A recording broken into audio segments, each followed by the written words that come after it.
오늘 저와 여러분이 성령 충만함에 대해서 말씀을 드릴 겁니다. 여러분, 예수 그리스도의 십자가는 오순절로 가는 문을 열었습니다. 예수께서 십자가를 지셨습니다. 그리고 부활하셨습니다.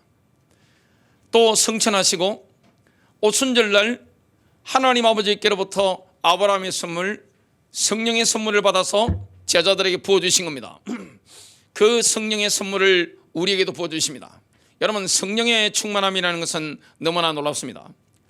비유를 든다면 무엇과 같은가 하면 노아 시대의 홍수와 비슷합니다. 땅에서 샘이 막 터졌죠. 성령 세례를 받고 나면 저와 여러분 속에서 내적인 곳에서 샘이 터집니다. 막 흘러넘칩니다. 하나님의 영의 역사가 흘러넘칩니다. 기쁨의 역사, 능력의 역사, 하나님의 축복의 역사가 흘러넘칩니다. 그리고 위에서 쏟아집니다. 하나님의 영이 부어지는 거죠. 축복의 그 영이, 능력의 영이 우리 가운데 부어집니다. 근데 처음으로 성령 세례를 받고 나면 성령 충만함이라는 것을 처음으로 받은 분들이 오해하는 사실이 있습니다. 그 오해의 영역을 오늘 풀고 참된 해답을 붙잡고 인도받아야 되겠습니다. 성령님은 우리의 의지를 거스르며 어떤 일을 하도록 강요하는 독재자가 아닙니다.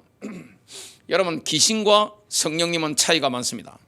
하나님과 사탄은 차이가 많습니다. 하나님은 우리와 어떤 관계를 맺기를 원합니까? 인격적인 관계입니다. 사탄은 인격적인 관계를 맺지 않습니다. 왜냐? 가까이 가면 들키거든요. 하나님은 그 속성 자체가 선이기 때문에, 사랑이기 때문에 아무리 가까이 가도 더 좋죠. 우리가 예수를 모시고 살잖아요. 그러면 날마다 경험하는 게 뭡니까? 하나님의 선하심, 하나님의 헤세드, 이걸 경험합니다. 그래서 정말 하나님은 얼마나 자비하시고 사랑이 많으신가, 이걸 경험합니다. 사탄은요, 가까이 가면 어떻게 됩니까? 우리를 억누릅니다. 인격적인 관계를 맺을 능력이 없습니다. 왜냐? 다 들키는 겁니다. 본인의 사악함, 본인의 무자비함, 이걸 사탄이 자기 자신을 알잖아요. 그래서 막 짓누르는 겁니다.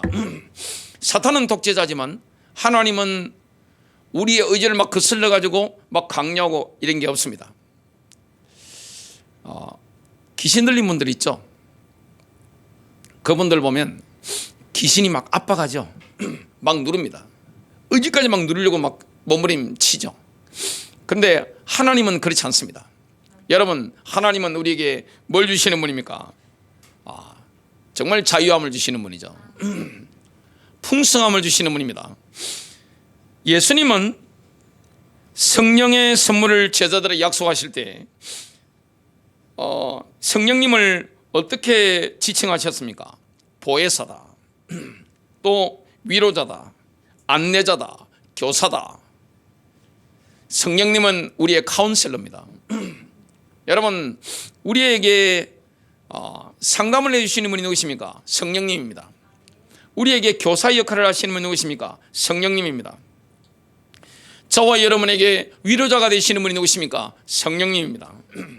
우리가 그 누구에게도 위로받을 데가 없을 때 주님은 우리에게 위로를 주십니다. 주님은 우리를 보호해 주시는 분입니다. 주님은 우리의 길을 안내하시는 분입니다. 성령님은 이런 분입니다. 그래서 은혜의 성령이라고 성경은 말씀하고 있습니다. 굉장히 은혜로운 분이죠. 고린도서 3장 17절입니다. 이제 주께서는 그 영이시니 주의 영이 계신 곳에는 거기에는 자유가 있느니라. 여러분, 성령 세례 받고 나면 자유가 넘칩니다. 막 하나님이 우리를 막 통제하려고, 율법주의적으로 막 통제하려고 그런 분이 아닙니다. 내 인격을 무시하고 내 자유의지를 무시하고 막 강요하고 막 밀어붙이고, 그건 완전히 오해한 거예요. 성령 세례 받고 나면 성령님이 독재자이기 때문에 마음대로 하시지 않느냐? 그렇지 않습니다. 사탄이 그렇게 하는 겁니다. 여러분, 은혜의 성령이기 때문에 우리에게 은혜를 베푸시는 분입니다. 자유함이 있는 겁니다. 그래서 성령 충만한 분들 보면 굉장히 자유하죠. 성령 충만한 가정 보면 자유하면서 질서가 있습니다. 성령 충만한 교회는 뭐가 있습니까? 완전한 자유함이 있으면서 질서가 있죠.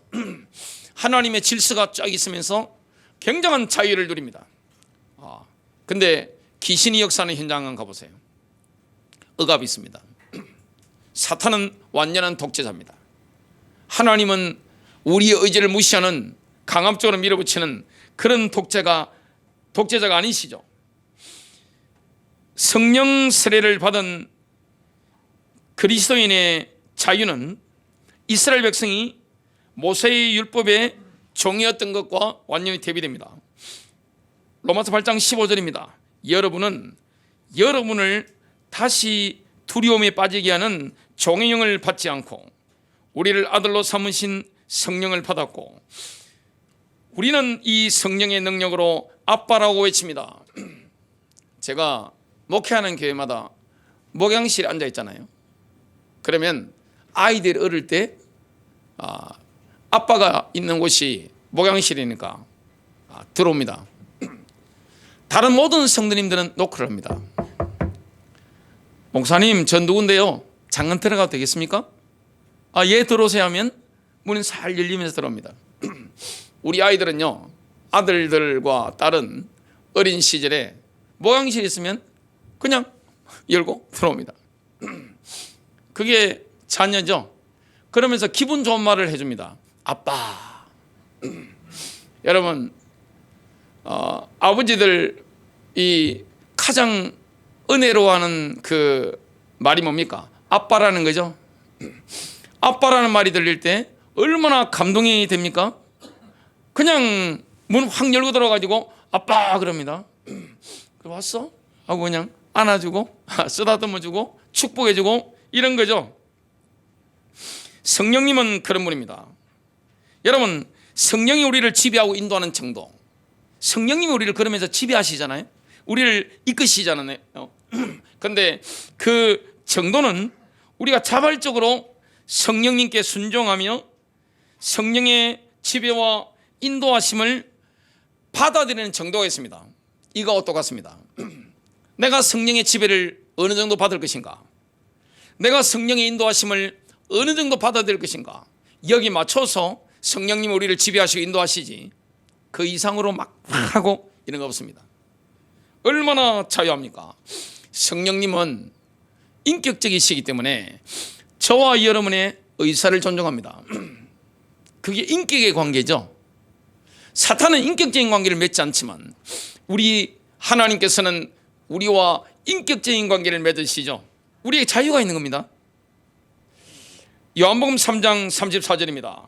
하나님께서 보내신 분은 하나님의 말씀들을 하시나니 말하나니 이는 하나님께서 그분에게 성령을 한량없이 주시기 때문이라.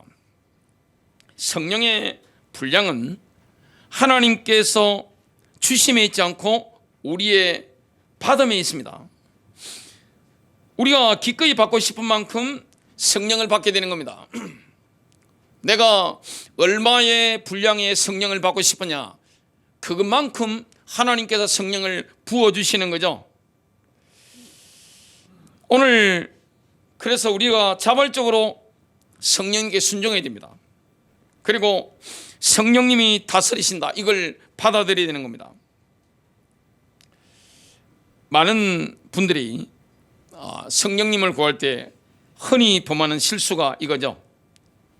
성령님께서 그들을 강력하게 움직여가지고 내가 전혀 의지를 행사하지 않더라도 막 방언을 하도록 막 만들어버린다든지 뭐 등등 하도록 만든다고 생각합니다. 그건 착각이죠. 사도행전 2장 4절입니다. 그들이 다 성령의 충만함을 받고 성령이 말하게 하심을 따라 다른 언어들로 말하기를 시작하니라. 하나님 나를 마음껏 사용하십시오. 그러면서 나의 지체를 입을 주님께 맡기고 말을 하기 시작할 때 성령님께서 우리 안에서 말하기 시작하는 겁니다. 그게 바로 방언이죠. 성령님과의 이 협조는 성령 세례받은 다음에도 계속해서 필요합니다. 한 번 성령 세례받고 성령 충받고 끝난다고 생각합니다만은 우리가 성령님과 협조하는 거, 이건요 내가 성령 세례 받은 이후에도 계속 유지해야 되는 겁니다. 날마다 유지해야 되는 겁니다. 그래야만이 지속적인 성령 충만함을 누릴 수 있습니다. 어떤 여자 집사님이 좀 세월이 흘렀죠. 저한테 이런 질문을 했습니다. 아니 어떻게 그렇게 늘 성령 충만을 유지하십니까? 부럽습니다. 근데 제가 그분에게 사석에서 이렇게 차 타고 가면서 옆에 성도님들도 앉아 계셨는데 직설적으로 말씀드리기가 굉장히 곤란하더라고요.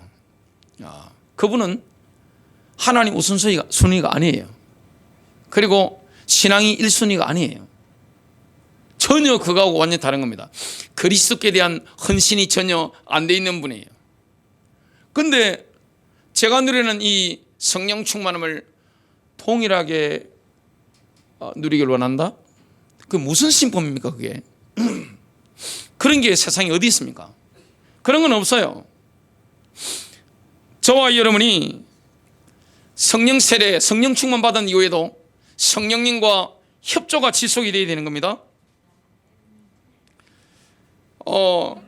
주는 영이시다.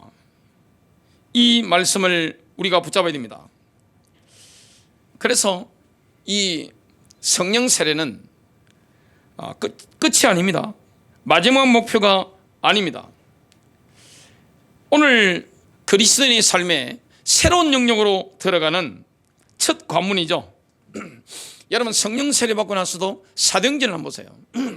사도행전 2장 이후에 얼마나 그리스도인의 삶에 놀라운 것들이 많습니까? 그래서 성령 세례라는 것은 마지막 목표가 아닙니다. 첫 관문입니다. 그 이후에 많은 일들이 있습니다. 그래서 이런 부분을 깨닫고 인도를 받아야 됩니다. 안 그러면 어떻게 되느냐? 성령 세례 받고 성령 충만 받고 성령과의 협조를 계속해서 하지 않으면 어떻게 되느냐?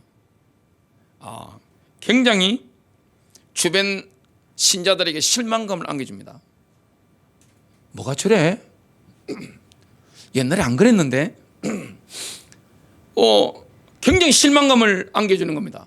옛날에는 굉장히 충만했는데 뭐가 저래? 굉장히 실망하는 거죠. 근데 또 뭘 안겨줍니까? 걸림돌이 되는 거죠. 장애물이 되는 겁니다. 옛날에 성령 충만, 성령 세례 받고 그걸 지속하지 못하면 어떻게 되느냐? 다른 지체들에게 장애물이 됩니다. 그리고 굉장한 실망감을 안겨주게 되는 거죠. 참 안타까운 일들입니다. 그래서 성령님은 독재자가 아닙니다. 우리가 뭐 해야 됩니까? 협력해야 되는 겁니다. 두 번째입니다. 믿는 자는 하나님이 그리스도를 통하여 공급하신 모든 것을 활용할 줄 알아야 됩니다. 신약 성경을 보면 뭘 알 수 있습니까? 하나님이 성도의 모든 필요를 그의 존재의 모든 영역과 그의 경험의 모든 측면에서 채워줄 공급을 하셨다. 이걸 깨닫게 됩니다. 하나님은 모든 은혜를 우리에게 주시는 분입니다. 한 분야만 주시는 분이 아닙니다. 하나님은 우리의 아버지가 되십니다. 우리의 아빠가 되십니다. 찔끔찔끔 주시는 분도 아니고 풍성히 주실 뿐만 아니라 한 영역은 주시고 한 영역은 주지 않고 그런 거 없습니다. 모든 영역에 있어서 풍성히 채워주시는 분입니다. 고린도서 9장 8절입니다. 하나님께서 능히 모든 은혜를 너희에게 넘치게 하시나니 이것은 너희가 항상 모든 일에서 모든 것이 넉넉하여 모든 선한 일을 풍성히 하게 하려 하심이라. 하나님은 모든 은혜를 넘치게 하십니다. 저와 여러분의 삶에 많은 영역이 있죠. 그 모든 영역에 있어서 주님은 은혜를 베푸시는 분입니다. 베드로후서 1장 3절입니다. 우리를 부르사 영광과 덕에 이르게 하신 분을 아는 것을 통해 그분의 신성한 권능이 생명과 하나님의 성품에 속한 모든 것을 우리에게 주셨도다. 하나님의 은혜와 권능이 믿는 자의 모든 필요를 완전하게 채워주는 겁니다. 이 은혜를 우리가 받았습니다. 여러분, 믿는 자를 위한 하나님의 총체적인 공급이 있죠. 그래서 다양한 부분들을 한번 봐야 됩니다. 하나님의 공급의 한 부분이 다른 부분을 대체하지 않습니다. 여러분, 하나님은 이것도 주시고 저것도 주시는 분입니다. 한 부분이 다른 부분을 대체하지 않습니다. 여러 가지 풍성하게 다 주시는 분입니다. 그래서 우리가 신앙생활하면서 한 부분에 치우친다, 굉장히 위험한 겁니다. 하나님은 우리에게 풍성하게 주시는 분입니다. 제가 선한목자교회 개척할 때 제가 하나님께서 제게 깨닫게 하신 게 있습니다. 별로 아는 게 없구나. 그리고 내 시야가 굉장히 좁구나. 이걸 하나님이 제게 은혜로 깨닫게 하신 겁니다. 생각을 넓힐 필요가 있구나. 그래서 본질적인 공부를 깊이 해야 되겠구나. 이런 생각을 했습니다. 많은 부분들이 새롭게 보이기를 시작했습니다. 여러분, 하나님은 우리에게 여러 방면의 은혜를 다 주십니다. 내가 한 방면을 강하게 가지고 있다고 해서 다른 방면이 필요 없다? 그렇지 않죠. 하나님의 전신갑주를 예로 들어보겠습니다. 에베소서 6장 11절입니다. 하나님의 전신갑주를 입어라. 에베소서 6장 13절, 그러므로 하나님의 전신갑주를 취하라. 여러분, 오늘 자신을 완전하게 방어하려고 하면 하나님의 전신갑주를 입어야 되는 겁니다. 투구가 없으면 어떻게 됩니까? 목이 날아가죠. 철퇴로 그냥 머리 맞으면 가는 겁니다. 방패가 없으면 어떻게 됩니까? 어떻게 화살을 막습니까? 불화살을. 마귀가 끊임없이 우리 약점을 공격합니다. 불화살을 막으려면 믿음의 방패가 있어야 되는 거죠. 성령의 검이 없으면 어떻게 됩니까? 칼을 내리실 때 막기도 하고 베기도 하고 찌르기도 하는 거죠. 신발이 없으면 어떻게 됩니까? 제대로 전진을 할 수가 없는 거죠. 다 필요한 겁니다. 동일한 원리가 적용됩니다. 그리스도인을 위한 하나님의 모든 공급을 한번 봅시다. 골로새 교회를 개척한 사람이 에바브라입니다. 에바브라가 골로새에 있는 성도들을 위해서 다음과 같이 기도합니다. 골로새서 4장 12절입니다. 그가 너희를 위하여, 바울이 지금 에바브라에 대해서 칭찬하는 겁니다. 에바브라가 너희를 위하여 항상 기도로 뜨겁게 수고하나니 이것은 너희가 하나님의 모든 뜻 안에서 완전하고 완벽하게 서게 하려 함이라. 우리 하나님의 백성들은 하나님께서 그리스도를 통하여 공급하신 모든 것을 활용할 줄 알아야 됩니다. 한 분야에 치우치면 안 되는 거예요.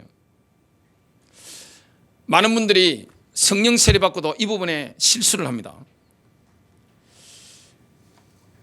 여러분, 오늘 의식적이든 간에 무의식적이든 간에 하나님이 자신에게 이걸 주셨구나, 이걸 알면서 내가 그걸 알기 때문에 다른 부분에 대해서 소홀히 할 수 있습니다.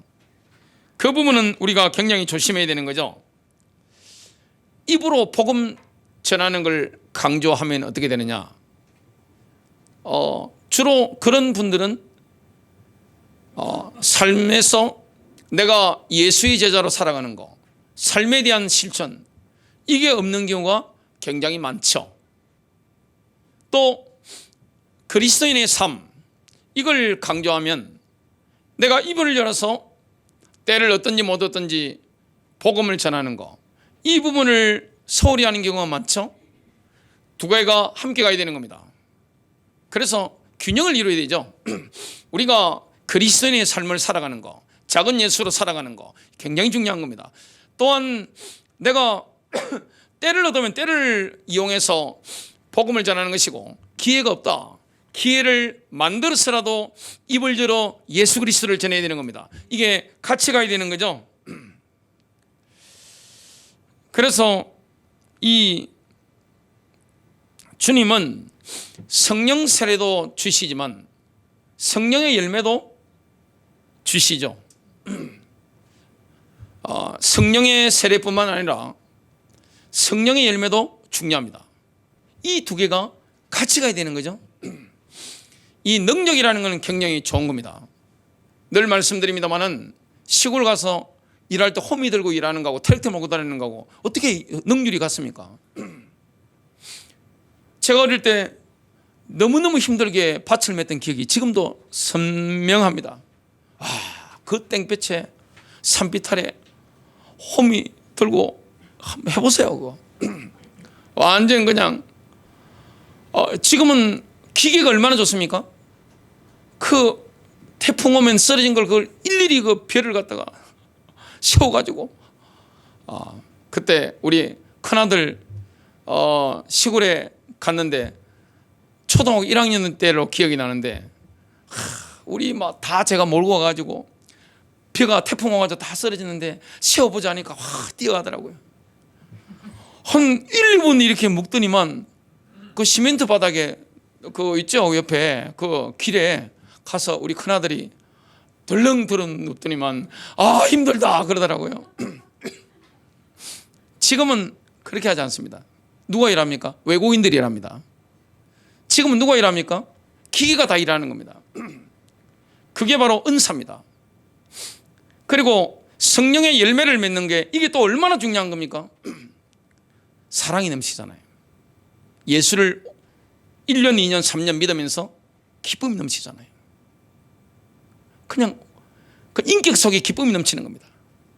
화평이 있잖아요. 온유하잖아요. 옛날에 그렇게 혈기를 다스리지 못해가지고 막 하던 분들도 어떻게 됩니까? 온유하잖아요. 우리 자녀들이 그러더라고요. 야, 진짜 아빠 많이 바뀌었어. 옛날에 혈기를 못 다스리가 저도 저 한 혈기 했습니다. 근데 요즘 화낼 일이 없어요. 은혜죠. 이게 주님의 은혜 아닙니까? 여러분 성령의 은사 받아 놓고 막 그냥 가족들한테 막 와 하고 막 해버리면 진짜 옆에 계신 분들 엄청나게 심적 타격 받죠. 두 개 다 중요한 겁니다. 고린도전서 14장 1절입니다. 사랑을 추구하십시오. 이 사랑이라는 영적인 열매죠. 성령의 열매입니다. 그러나 성령의 일들을 계속 간절히 구하십시오. 성령의 일이라는 것은 영적 은사죠. 성령의 은사입니다. 능력과 열매가 같이 가야 되는데 무게중심에 더 무겁고 중요한 것은 뭡니까? 열매입니다. 능력보다는 열매입니다. 인격입니다. 인격은 영원하죠.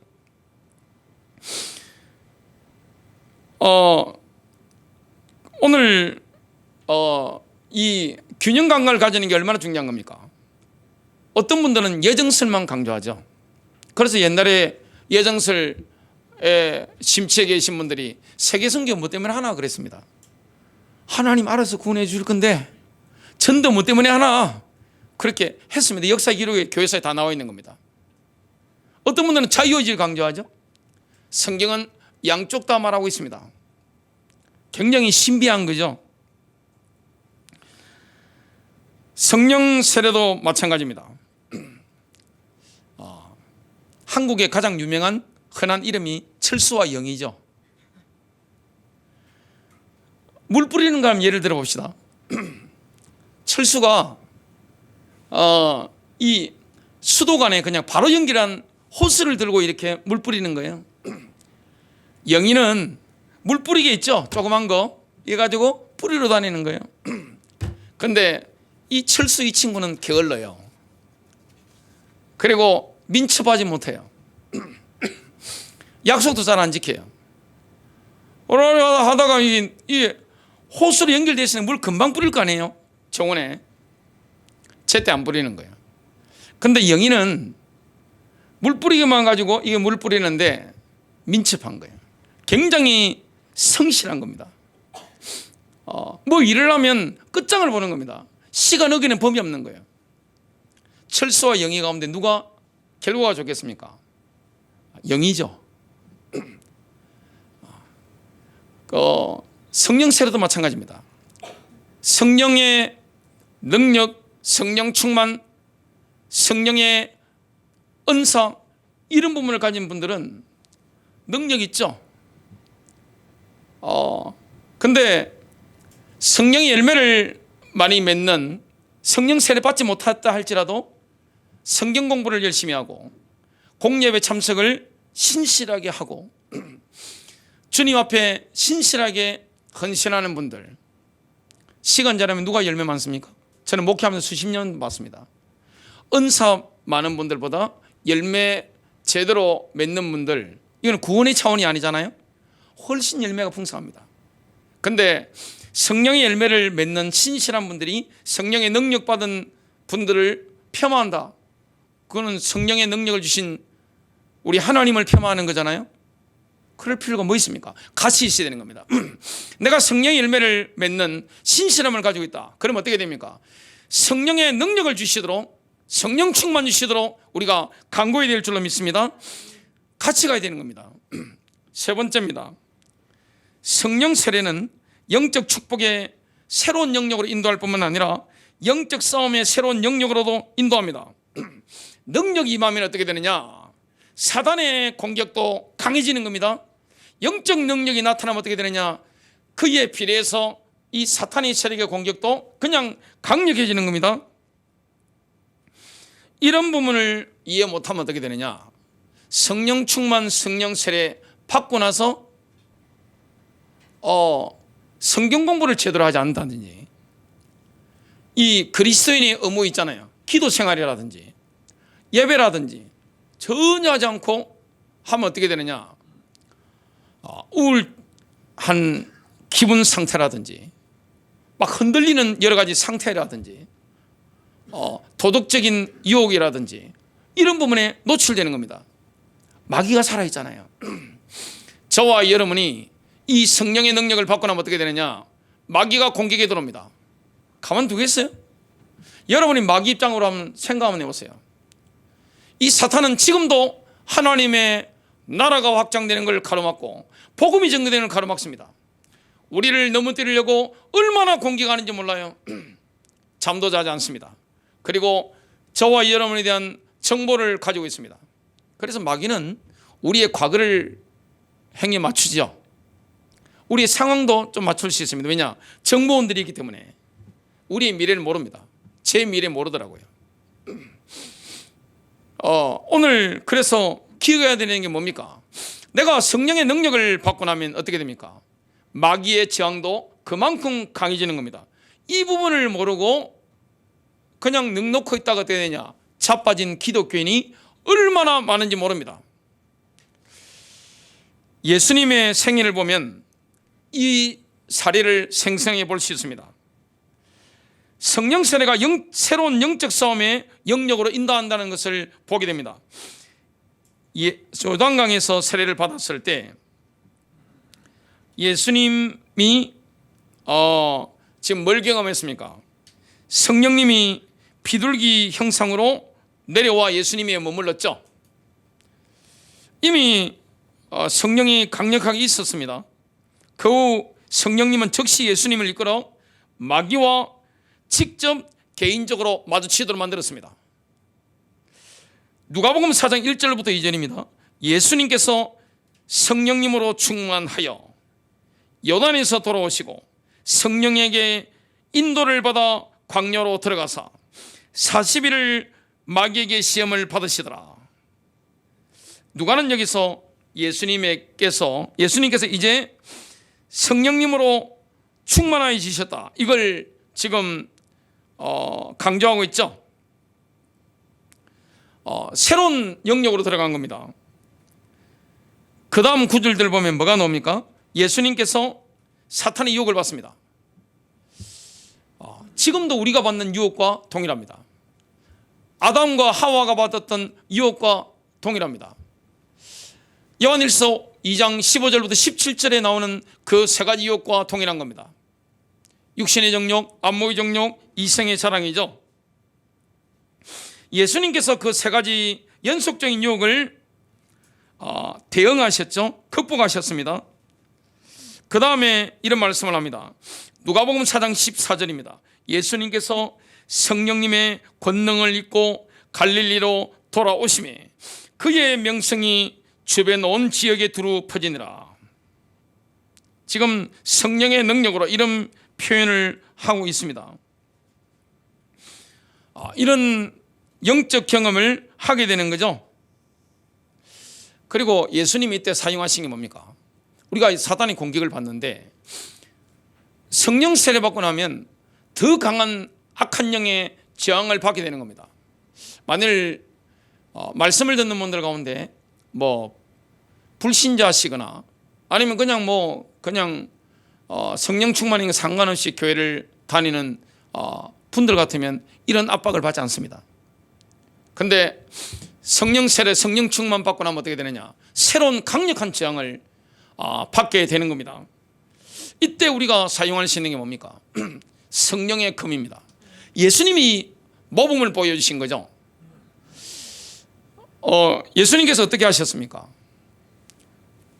배가 고파 굶주리 있는데 사탄이 나타나서 여기 보이는 광야에 돌멩이들 가지고 빵을 만들어 먹어라.